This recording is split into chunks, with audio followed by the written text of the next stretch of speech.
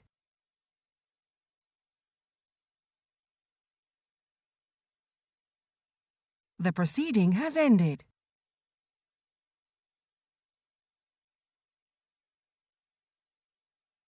The proceeding has ended.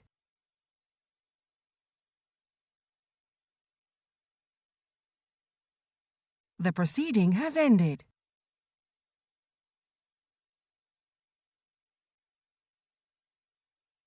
The proceeding has ended.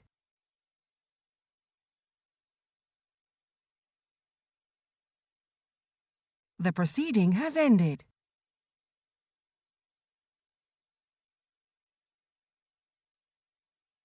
The proceeding has ended.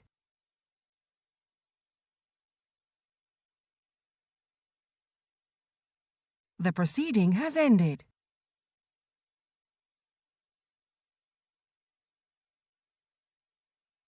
The proceeding has ended.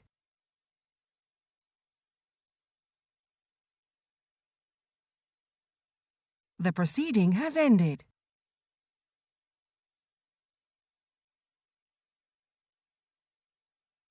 The proceeding has ended.